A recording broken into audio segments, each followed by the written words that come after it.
You know, one of the hardest things about being a concept artist or a creature designer is staying connected to that original love of sketching. When we start, every line feels like discovery. Every page feels like an adventure. But over time, pressure creeps in. Deadlines, expectations, comparison. We stop experimenting and we stop playing.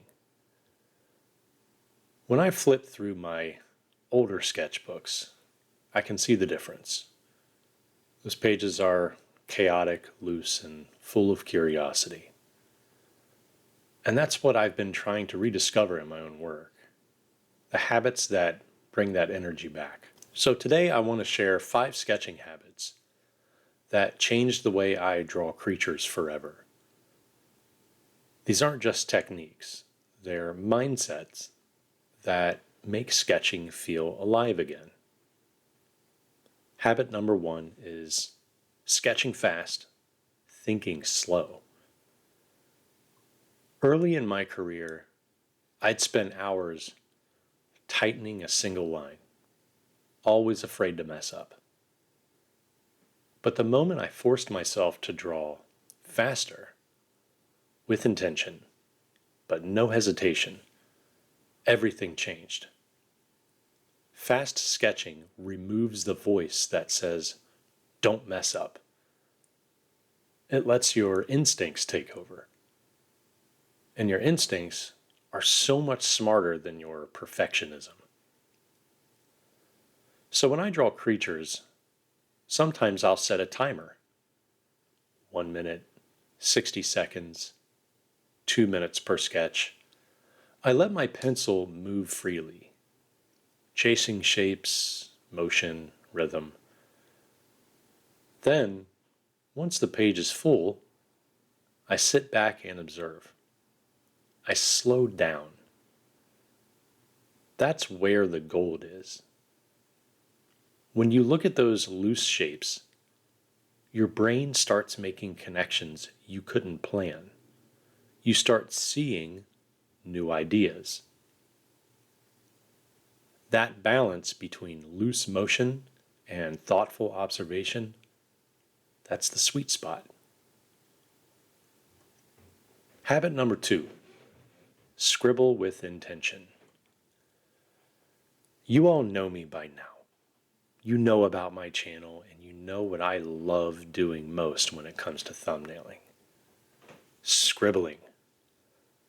Scribbling isn't chaos, it's controlled discovery. I love starting with mindless marks, just to see what happens. It's like a brainstorming session between your hand and your imagination. I'll throw lines down, not caring what they are, and then I respond to them. That's the part a lot of artists miss. Scribbling isn't random once it's there. It becomes a conversation. You start sculpting order out of the randomness.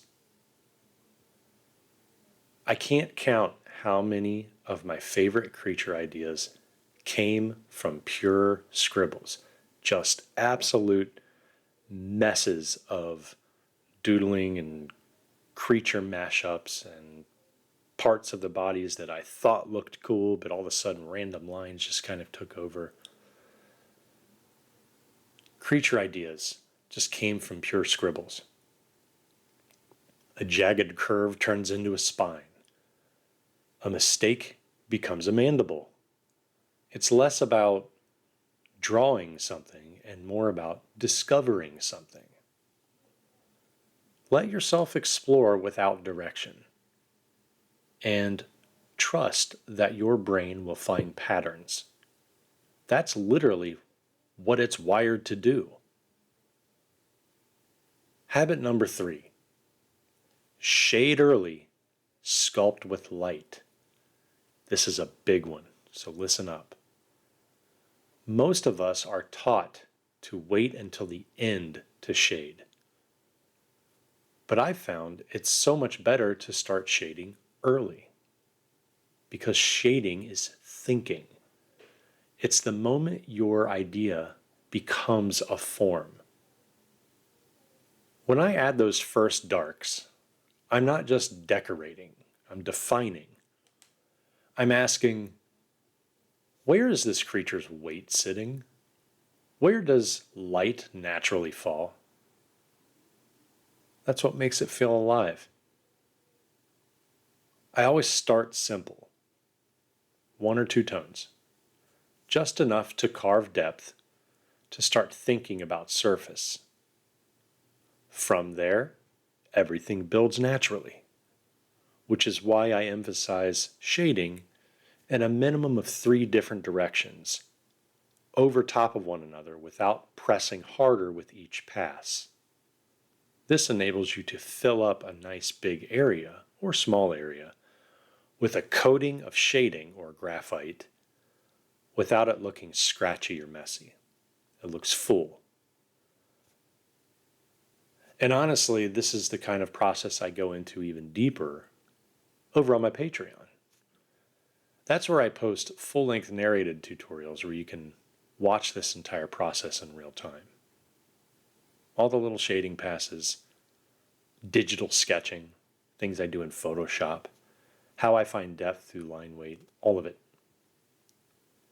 If you've been enjoying these lessons that I have on YouTube, you'll love those deeper breakdowns. It's also a great way to support the channel so I can keep making these videos free for everyone. Now, let's talk about where these habits really come from. Nature. Which brings me into habit number 4. Study the real, then forget it. You're probably wondering, what is he talking about? Let me explain this one. The best creature designs always have something familiar about them. Something that makes the viewer say, that looks like it could exist. That comes from studying nature. Insects, reptiles, birds, marine life, they're full of shapes and patterns that solve real problems already. You can't deny evolution. That's what I'm trying to understand when I study reference.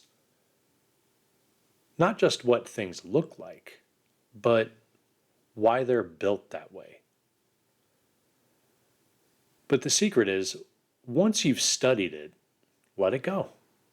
Forget it on purpose, because then when you start sketching again, you're not copying anymore, you're interpreting. And to go a little deeper into that, there's a fear among beginner artists that looking at reference is cheating. It's copying. I'm here to shed new light on that, and I hate to burst your bubble, but it's not cheating.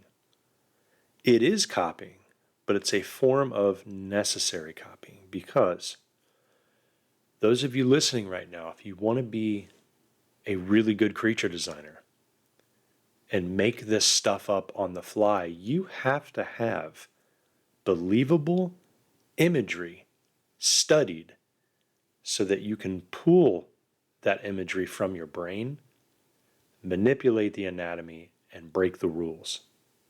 Because anybody can think that they could just invent creatures up on the fly without any past knowledge of what's working.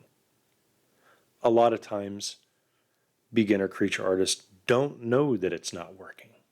Probably because people haven't told them, or they have not studied yet to move on to the next phase of designing. You might sketch a shell from memory and realize it fits perfectly as a creature's head plate.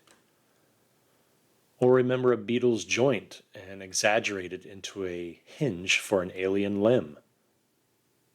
That's where creativity happens. At the edge between what's real and what's imagined. Habit number 5. Never stop playing. This one's everything. Because if you lose your sense of play, you lose your creativity, period. As adults, we are told art has to be serious, focused, productive. But the truth is, play is where growth happens. Play gives you permission to fail, and failure is the oxygen of creativity. When I sit down to sketch now, I don't set goals. I tell myself, hey, let's see what happens. Maybe it'll be weird. Maybe it'll be messy. But every time I approach art like that, without pressure, I come away inspired. I actually like my stuff more. Have you all felt that way? Have you ever just started doodling one day? It wasn't a class assignment. There was no client deadline. Nothing. You just doodled and it turned out awesome. That's what I'm talking about. You played to get there. Some of my most successful designs started as complete nonsense. Tiny doodles that I almost ignored. But that's the beauty of play. It opens the door for accidents, and accidents lead to originality. So, sketch fast, scribble with intention, shade early, study the real, and never stop playing. Those 5 habits keep your work fresh. They bring back the joy. And they remind you that your sketchbook isn't a place for perfection. It's a playground for ideas. And this is something that I love telling my mentees and students when it comes to opening up that blank sketchbook and worrying about what they put down. It is a playground for ideas. All the drawings that you have in your sketchbook are yours. You don't owe those sketches to anybody else. It's your own journey. It's your own growth. Enjoy the process. Have fun. Every time I mentor somebody, I ask them, are they having fun while they're doing the assignments? I want to make sure that if you want to improve as an artist, you're enjoying the art part. And also, if you're interested in my mentorship, just email me, bobbyrebholz@gmail.com. You can join our Discord, Creature Design Workshop Discord. It's free. There's a lot of people in there, and they all love drawing creatures, and they just love drawing in general. So check the links in the description below for that.